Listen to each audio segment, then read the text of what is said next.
Impatients comme des gamins attendant le Père Noël devant la cheminée, ce matin, plusieurs centaines d'Alsaciens et d'Allemands se sont attaqués à la forteresse de Roppenheim. Pour certains, il a fallu compter plusieurs heures de bouchons afin d'atteindre les portes de ce sanctuaire. Tous voulaient découvrir en avant-première le nouveau temple de la consommation alsacien.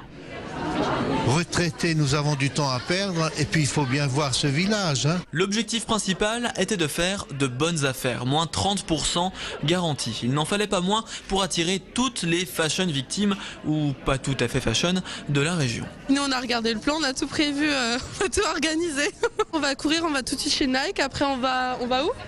Après on va chez Guess et voilà. Ouverture des grilles dans moins de 5 secondes, les coureurs se préparent. 3, 2, 1, dépensez. Ils sont partis dans ce 400 mètres masculin, première série, et on suit particulièrement Guillaume Zekri. Il y a du monde, il y a beaucoup de monde, mais c'est très joli, j'ai vu les premières maisons, c'est vraiment très très joli. Je trouve que c'est joli, ça fait vraiment village et moi je trouve que j'ai une très bonne impression. La première impression est très bonne. C'est très joli en tout cas. Maintenant, voilà, il y a tellement de magasins que je pense qu'il faudra que je revienne.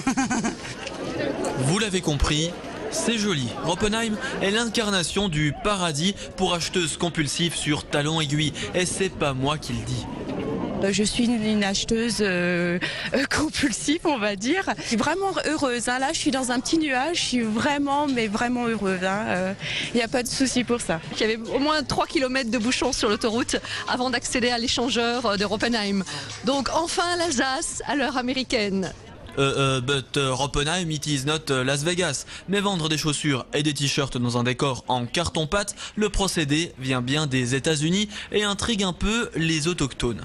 Damien habite à Roppenheim. Aujourd'hui, il a tout filmé, absolument tout, même lui, avec sa petite caméra. Le cinéaste en herbe ambitionne de produire un documentaire sociologique sur ce style outlet, une pertinente analyse d'anthropologue à faire pâlir Claude Lévi-Strauss. Extrait. Je remarque qu'il y a toutes sortes de clientèle aujourd'hui autour de moi. Ça m'a aussi surpris. Je m'attendais à une clientèle de très haute gamme. On voit qu'ils sont vraiment curieux d'apercevoir ce genre de magasin, ce genre de village. Et c'est vraiment magnifique. Forcément, il y a des gens qui viennent de très loin, mais les gens qui habitent autour. L'analyse de Damien dure des heures. Vous la retrouverez très bientôt en VHS et peut-être sur sa page Minitel. Sinon, il y a plus efficace pour découvrir Roppenheim. Le centre est exceptionnellement ouvert tout le week-end.